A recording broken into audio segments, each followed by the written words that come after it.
So last session, so we have started discussing about the types of Python libraries. Okay, so I'll just give a brief of them. So Python libraries libraries are the predefined existing Python modules, the group of modules available.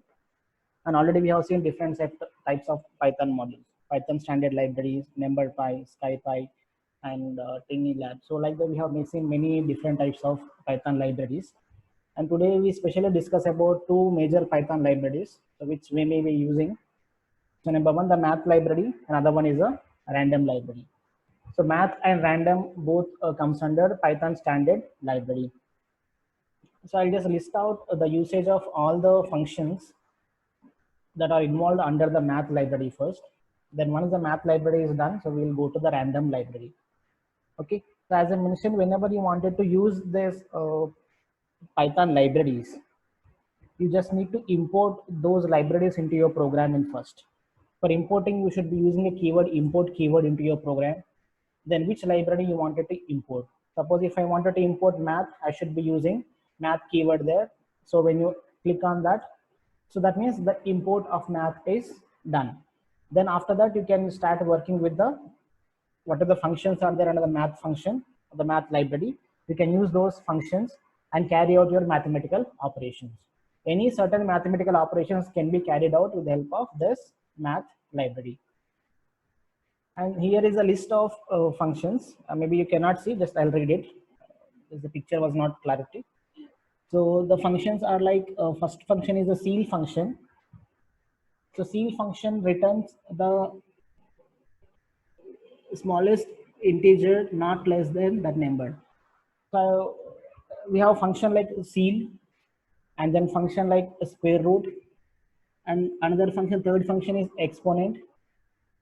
Now fourth function is absolute, that is f absolute.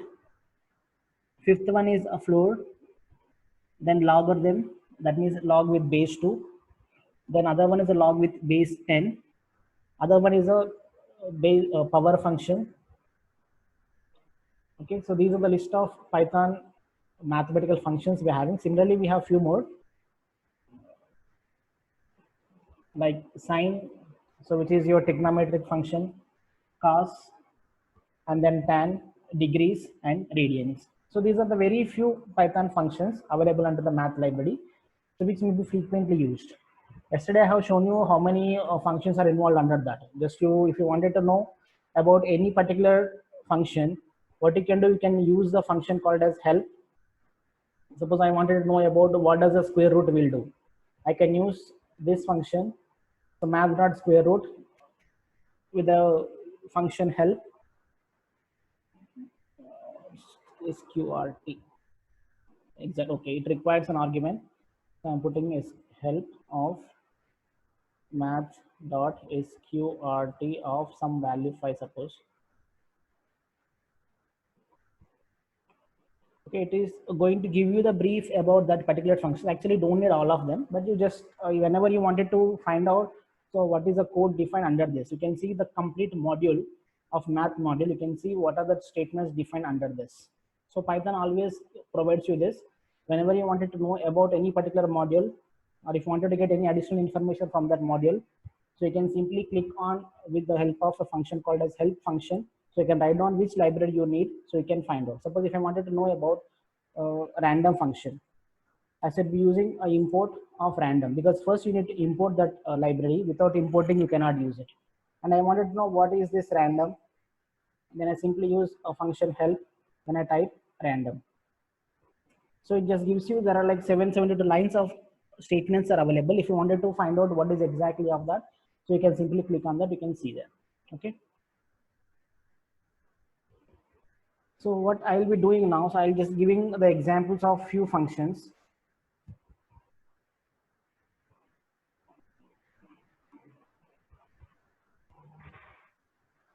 Okay, the functions like, suppose if I imported a math function, I wanted to use the function like math.sil ceil function.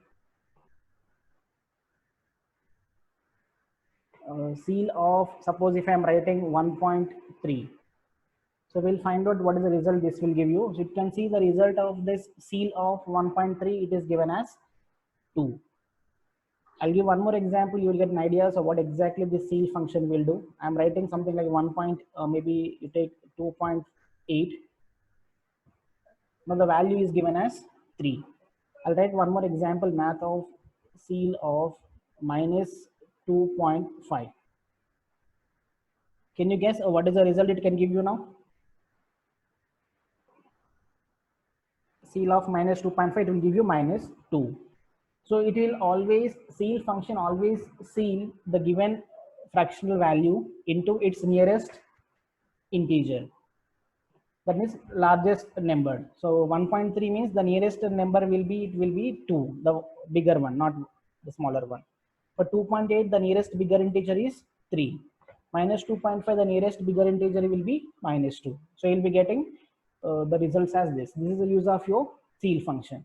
Similarly, we have one more function, that is math of sqrt. So we have seen the use of square root. So square root will always give you square root of that particular number. So 25 square root will be 5.0, because all these functions will return only float value. So data also, a result also going to be in the float value. So if I write math of sqrt of something like 121, if I take, so 121, it is a square root of 11 is 120, right? So square root of 121 will be 11.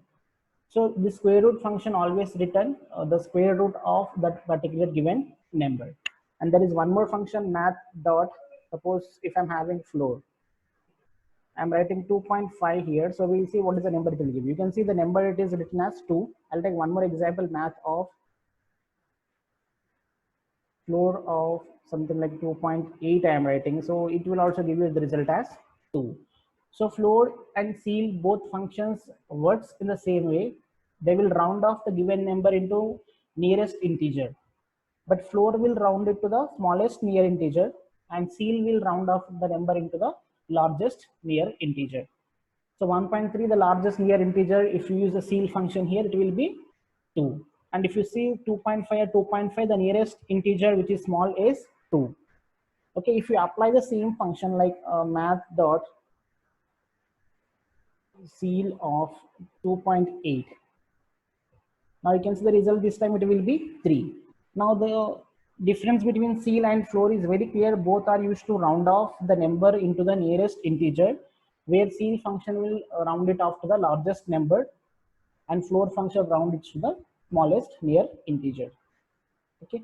Similarly, we have one more function, that is math dot, suppose suppose exponent is an exp. So exponent is a function, it is e power something. So e power 3. If I'm writing exponent of 3 means it is e power 3. You know, e is a mathematical constant.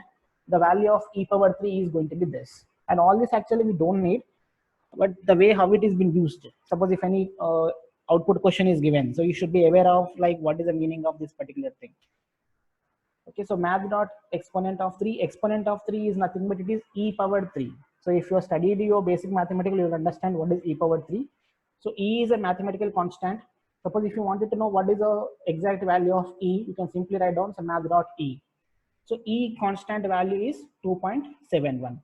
So 2.71, this whole number exponent of 3. So you can find out the number is this. So similarly, there is few more functions like power function. So math of power. So power is like, it is also going to give exponent, but this time you need to supply 2 arguments to it. Argument 1 and argument 2. So which will be, 2 will be the base and 3 will be the power. So the equation is going to solve it as 2 power 3. Okay, so power function is going to find out the exponent of given two integers. The first integer will be the base, second integer will be the exponent. So it becomes 2 power 3. So 2 power 3 will be 8 power 0. So likewise, we have many other functions under this math library, and I'll share that particular table. So this table with you, so that you will find out what is the usage of all those functions. Okay. Similarly, we have tan functions, degrees functions, and radian functions. Radian means, suppose if you give a degree, it will convert into radians. If radians are given, degrees function will convert the radians into the degrees. So these are all the mathematical terminologies. If you are not aware of that also, so not an issue. just go to the table and find the description of them, so you will use it. So with this, I'm just closing this. I'll just give you one example of how to write the mathematical expressions. Suppose you can see here, there are a few examples given.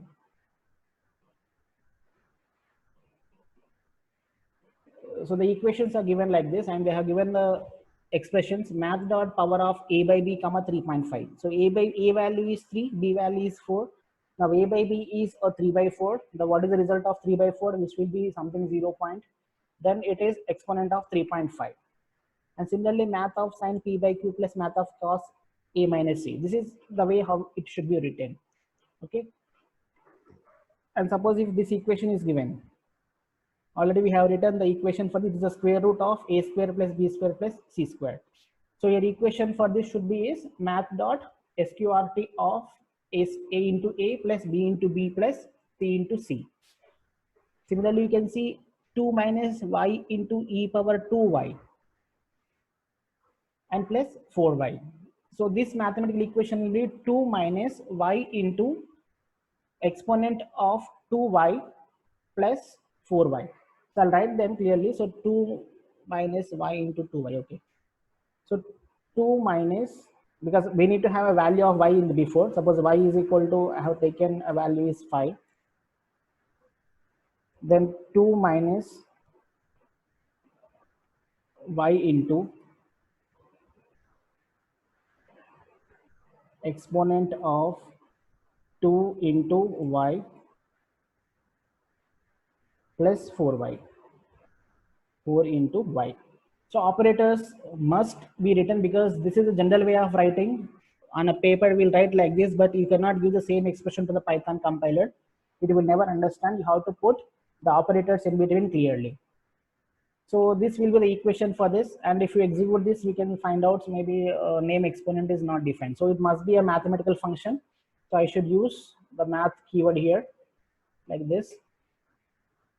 Math dot, okay. So 2 minus y into math, because it is a mathematical function, we should use math dot exponent of 2 into y plus 4 into y. Now this could be the result of that particular equation. So likewise, they may give you a few expressions in regular mathematics and ask you to write down a Python equation for this. Okay. So if I wanted to find out cos of x, there is a function cos. Okay, so you should use the cos function math dot cos of, so what is there, x is there, so math dot cos of x by, that is a division symbol. Now tan x, we have a tan symbol, a tan function, tan of, that is a math dot tan of, the argument is this time it is again x plus x. Okay, now this symbol, whatever you are seeing here, these symbols are used for the absolute, that means FABS. So this will give you the absolute value of that particular, that means minus plus signs are ignored. So if minus 2 is there, absolute of minus 2 is there, it will be 2 itself. So minus 10, it will be 10 itself. So that is going to give you the absolute of this. So you can see the expressions written under this. So math dot f absolute of math of exponent of 2 minus x. Okay, so this is a way how you can write your Python expressions for the given mathematical equations. So I'll just concluding this math functions. Now we'll go to the randomized functions. Now random is. So can you once again explain fabs? One second, yeah. Sir, I did not understand that fabs fifth one. Okay, f absolute. Okay. Suppose say math dot FABS of some equation, some value is there. Suppose minus 3 is there. Now what is the result of this? You can see it is 3. So f absolute, it always gives the absolute value of given number. It may be a negative number or a positive number. So we'll get the absolute, means the signs will be ignored. So math of fabulous FABS of minus 3 will be symbol which is 3. So here they have given an equation like this.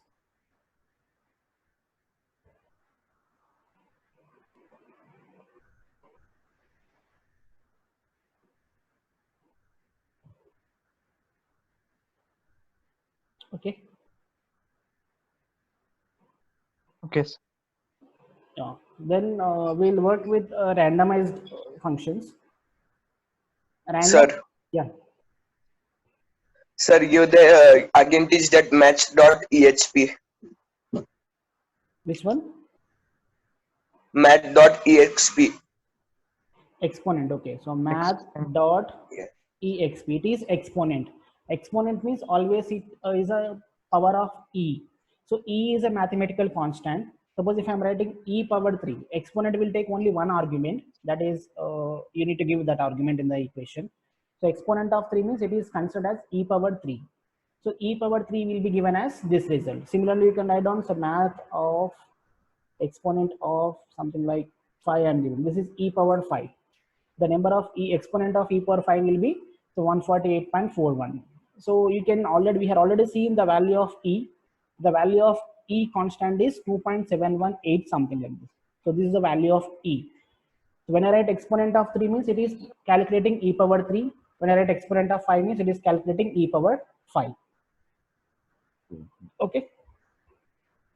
Okay, sir. Okay, so then we'll move to the next library, that is your random library. This is an interesting function, an interesting library. So where it provides two libraries for us, namely, first one is because you need to see now the library name is random. So it has two major functions. Number one, random itself, and other one will be rand int. Two more functions. Okay, but if I wanted to use random, I should be must use that library in before it, random.randint. Okay, so I am not giving any arguments here. So I'll show you the syntax of this. So if you wanted to use random function, you should import random into your key of program. Then it has two functions as I mentioned. One is a random function.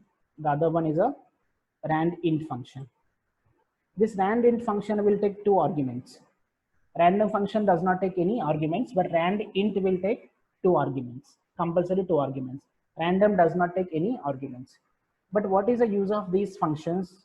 So I'll explain. So random is a float function. Float function means the value whatever it returns is a float numbers. And what this random and randint will do? Actually, randint is a integer function. That means it will generate integer numbers. Okay, so what exactly this random will generate for you or randint will generate for you is, suppose if you give any number, suppose if I'm writing a simple function called as a random, so random will generate so numbers between 0 to minus that is 1.0, so not minus, so 0 to 1.0. Here 1.0 is not inclusive, which means it will generate any number in the range 0 to 0.9, because 1.0 is a maximum range, but 1.0 is not included for the random.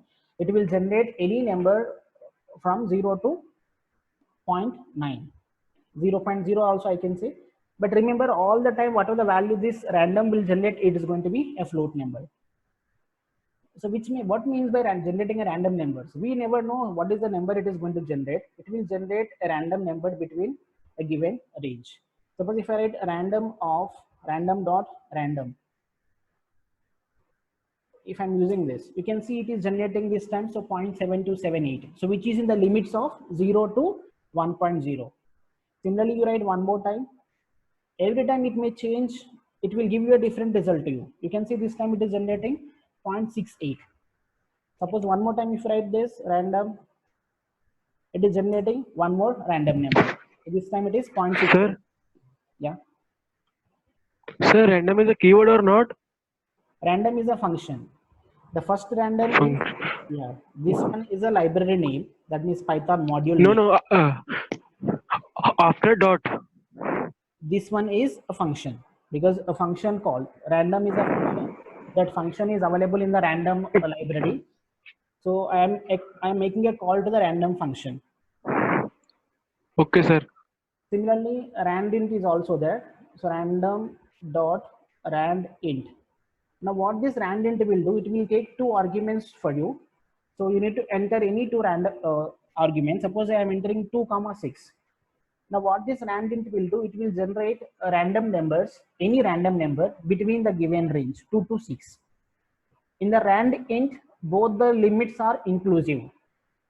That means, so it can generate any number between 2 to 6, including 2, including 6. Whereas your random, it will generate only numbers from 0 to 1.0, but 1.0 is not included. Till 0.9 it can generate. But whereas randint can generate the lower limit and also upper limit. So if I enter randint of 2 comma 6, now you can see the number which is generated is your 4. Simply write one more time, and int. Again I'm using 2 comma 6. Now we'll see what is the number it is. It's generating 6 this time. So you can see the upper limit is included. Now random dot rand int, one more time 2 comma 6. So it will generate another random number which is 4. So there is a possibility of repetition also. But every time, Sir, whenever, yes, sir, this function can be used as a lottery application, right? which application? Means, sir, we are preparing an application for lotteries and all. This can be used in that. Yes, exactly. So you can see now all the dice games, all the snakes and ladder games, or Ludo games, or all the games which you are playing, they may use these random numbers because it is a lucky number, right? So what number it will generate, we never know. Suppose if I give a number between random or a dot rand int, because a Ludo or the dice will generate numbers from 1 to 6. So if I use 1 to 6, it may generate any random number at given point. So when I throw the dice, I may get 1 comma, in between 1 to 6, any number I may get. Okay, random dot rand int of suppose 1 comma 6, again I'm writing. So this time it is generating 2. One more time you can write down random dot random of 1 comma 6. It may generate another number. Okay, anything you missed?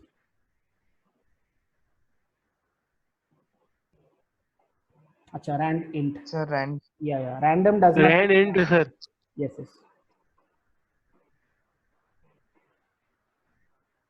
So this time it is generating 4, you can see. So likewise, it can generate any random number between the given range. The only thing you should understand, what are the upper limit and what are the lower limits. With the help of this, what you can find out is, suppose if I'm writing rand int 5 comma 15, can you find out what is the minimum and maximum value of this particular function? What will be the minimum value and maximum value that this particular function can return? Yes, 5 will be minimum, so 15 will be maximum. exactly. So because the rand int of 5 comma 15, if I'm specifying, means the first argument, it tells about the lower limit, and the second argument is the upper limit. So any number between 5 to 15 it may generate, including 5 and 15. That means the minimum value for this will be 5, the maximum value for this will be 15. But can you guess what number it will generate? We cannot guess that number. 11. Yeah, we cannot. Sir, 11. No, you cannot guess like that, because it can generate any number from the given range. 5 to 15, it may generate any number. So no one can guarantee what number it will generate. Only your compiler will generate that number, and that will be the output. So we cannot have control on that. Yes. Sir, but the range is from 5 to 15, na? Then how 15? That is what I'm talking from the beginning. Rand int will take both the lower limit and upper limit included. That means it can generate Sir, any number. Sir, including 5 and 15, it should be 11, na? Then 1, 2, 3, 4 will not come, na? You are talking about 11 numbers we are going to get. Yes, there is a possibility of 11 numbers. It is not the result is 11. There is a possibility of out of 11 numbers, we may get any one number. Okay. Okay. Those 11 numbers are from 5 to 15. It may generate any one number in between. Yes. Sir, how upper limit can come? So it will become the value between 5 and 15, no? Yeah. it can generate any number between 5 and 15. Okay. Okay, sir.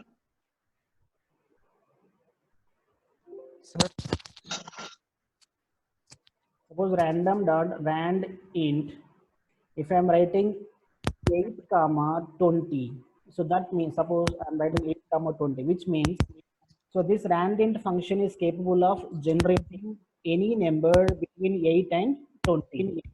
What number it gives you, we cannot guess, but we can only guess that the number is from 8 to 20. Okay, 13 is in between the range. Suppose you are throwing the dice is having 6 faces, 1 to 6. So we cannot guess which number it is going to come, but we can know the limits, right? So it will generate a number between definitely 1 to 6, not less than 1, not more than 6. That we know. That is only we can guess from this. We can only come to know what is the minimum value, what is the maximum value. And with the help of these random functions, we have few output, a compulsory output based questions that we see in exam from this chapter. So there will be an output based questions will be given for you, and you need to guess what could be the output for that. And one more thing I wanted to mention here, suppose say if I'm using a float number, something like a random dot random of this. So as I mentioned, like it will generate any random number between 0 to 1.0. So it is generating this time, so 0.92. But see the limit of this float function, it is very restricted, that is from 0 to 1 only. But okay, so if you wanted to generate a floating number between a given range, so what you can do here, so you can use a function like this, random dot random of, so with the multiplication of upper limit minus lower limit. Suppose say if I wanted to generate a number between 10 to 30 of float type. So what is the upper limit? Upper limit is 30, lower limit is 20. To this add the lower limit. This is a formula to generate a random number of float type of any given range. But you need to decide what is the range you wanted to give first. Suppose if if you wanted to get a number between 20 to 30, which is a float number. Integer we can clearly get because random dot rand int of 20 comma 30 you can give, you will find lower limit and upper limit. But what if I wanted to get the float numbers? That time what you should do, you should multiply this random dot random will generate only any number between 0 to 1. Now this is multiplied with this particular formula. So here what is this formula is 30 will be the upper limit, 20 will be the lower limit. That means within the which limit you need a number, so you need to specify that limits. So upper limit minus lower limit plus lower limit. So here I wanted to generate number from 20 to 30. So 30 will be my upper limit, 20 will be the lower limit. And to this again I am adding the lower limit 20. So when you execute this, so what it will do, it will generate a number between 20 to 30. So you can see 25.70. So same way if you write this equation one more time,